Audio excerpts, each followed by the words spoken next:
Alors, donc, je vais vous montrer au travers de deux petits cas cliniques quelques complications, donc notamment liées à une hyaloïdectomie antérieure. Donc ça, c'était un jeune qui avait une hémorragie du vitré post projection de corps étranger. Donc il avait le corps étranger dans la macula, une hémorragie sous-rétinienne et une HIV. Ça, c'est l'aspect post-op.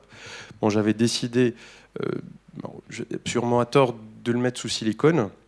Donc en fait, dans le post-op, il a fait une membrane épirétinienne avec une rétraction de sa hyaloïde, en fait, qui n'était pas complètement retirée. Donc en lampe à fente, en transillumination, il y avait un aspect de cataracte, mais au final, c'est une émulsion de silicone qui est dans l'interface entre la hyaloïde antérieure et la cristalloïde postérieure. Donc voici la vidéo. Donc en fait, j'ai enlevé le silicone, j'ai tenté de peler cette hyaloïde et j'ai eu du mal du fait de la visualisation. Et en fait, pendant cette ablation, j'ai fait une brèche au niveau du cristallin.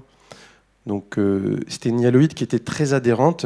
Donc il faut savoir que chez les jeunes en dessous de 40 ans en général, c'est vraiment très adhérent et c'est difficile de l'enlever. Donc la gestion, c'est une chirurgie de la cataracte classique, mais il ne faut pas faire d'hydrodissection, vraiment faire passer la vague si vous voulez. Vous faites une légère hydrodissection pour faire des petits plans de clivage entre le sac et puis l'implant. On peut faire par voie antérieure, on baisse un peu la hauteur de bouteille, ensuite on nettoie les pinoyaux.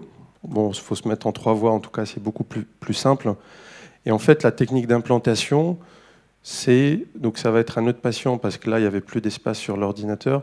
Donc en fait, en mettant un implant de 3 pièces, donc il faut surtout veiller à mettre l'optique sous le rectus antérieur. Voilà.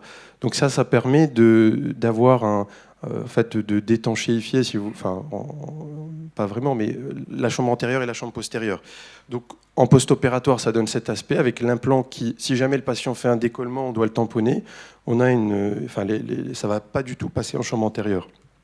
Donc l'aspect post-op était bon. Donc la discussion déjà, c'est est-ce qu'il faut mettre du silicone? En tout cas, dans ce cas-là, je ne pense pas. On en rediscutera peut-être. L'émulsion se fait très rapidement. Là, je l'avais laissé 3 mois. Et bien sûr, il faut éventuellement ne pas commencer là où j'ai commencé, plutôt en périphérie, et régler un vide plutôt bas et un débit d'aspiration rapide, et surtout l'importance du rectus. Voilà.